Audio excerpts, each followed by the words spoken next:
Le Seigneur soit avec vous. Évangile de Jésus-Christ selon saint Matthieu. Comme les disciples s'étaient rassemblés autour de Jésus sur la montagne, il leur disait: vous avez appris qu'il a été dit, œil pour œil, dent pour dent. Eh bien moi, je vous dis de ne pas riposter aux méchants.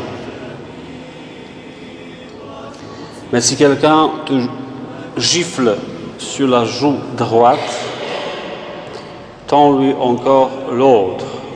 Et si quelqu'un veut te faire un procès et prendre ta tunique, laisse-lui encore ton manteau.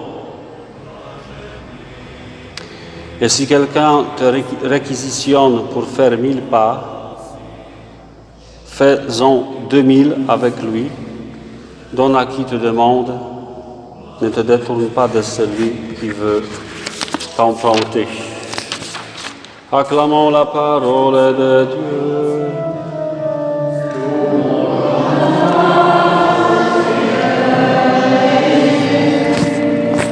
C'est le sermon sur la montagne.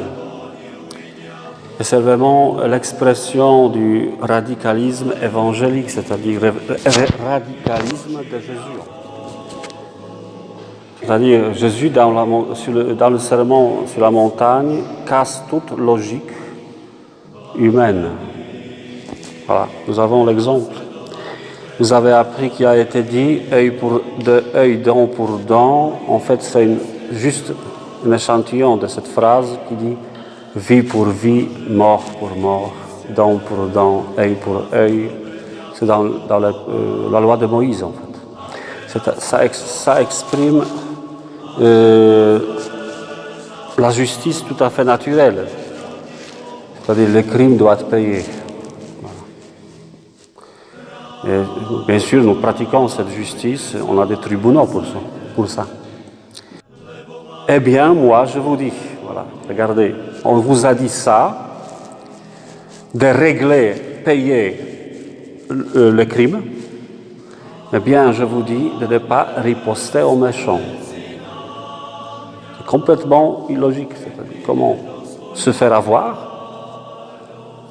Si quelqu'un te gifle sur la joue droite, voilà, ça, on m'a expliqué ça au séminaire, d'après un bibliste, la joue droite, c'est celle-là, non?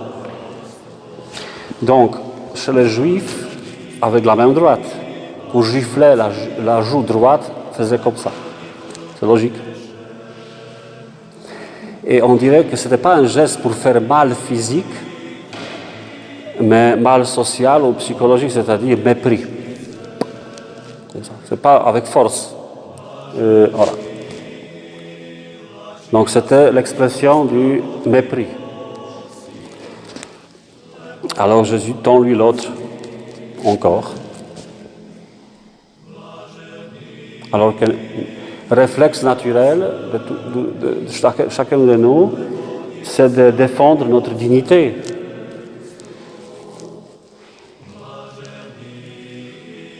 Vous savez, quand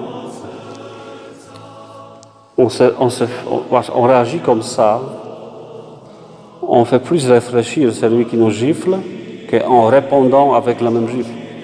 On lui fait réfléchir. Ça doit choquer. Notre réaction devrait choquer par notre laisser-faire.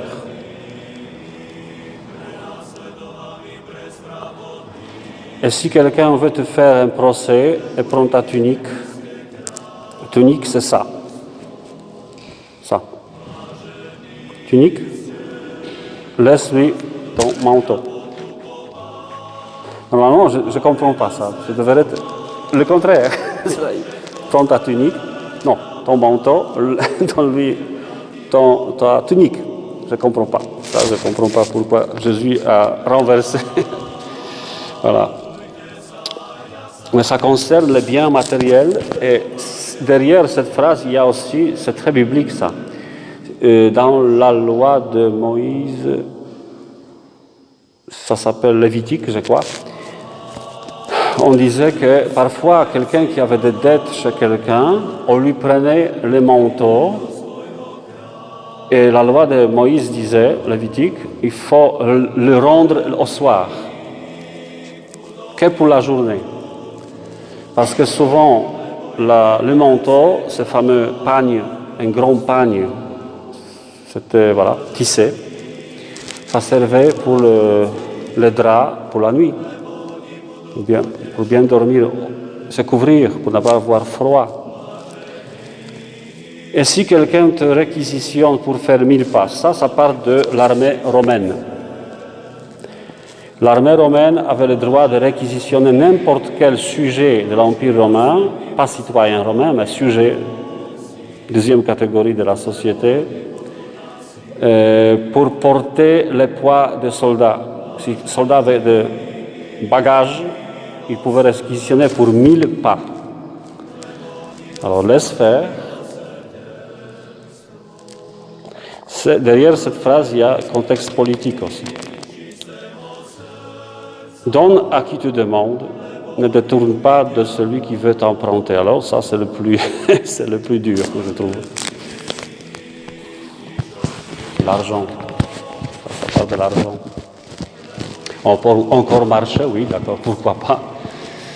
Des vêtements, on en a d'autres. Mais l'argent, c'est délicat, ça. Est-ce que nous sommes prêts à le faire?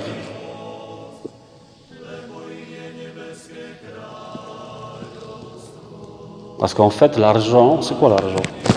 L'argent, c'est pas ce qu'on dépense, mais ce qui reste. C'est-à-dire nos économies. Imaginez si quelqu'un économise par an, par exemple, 5 000 euros ou 10 000 euros, et quelqu'un vient, fais-moi un crédit ou un prêt de 5 000 euros, c'est comme si on offrait une année du travail. Et derrière ce travail, il a la peine, sueur, fatigue. Voilà. Donc ce n'est pas seulement l'argent. L'argent symbolise le fruit de notre travail. Je pense que dans notre contexte civilisationnel, l'Europe, c'est pas tellement ça qu'il faut. C'est-à-dire on n'a pas vraiment besoin de le faire, pour l'argent. C'est plutôt donner d'autres choses. C'est-à-dire nous-mêmes, présence, amour, attention, empathie.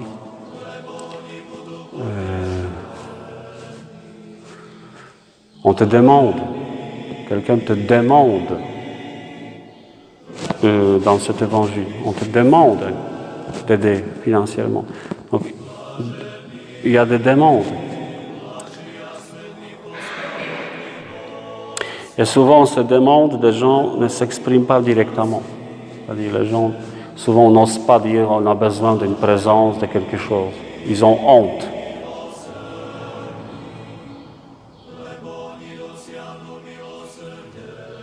Mais ça se signale quand même. Si on est vraiment suffisamment, nous avons suffisamment une intelligence émotionnelle, on le voit. On voit par des signes, petits signes, que quelqu'un aurait besoin de notre présence.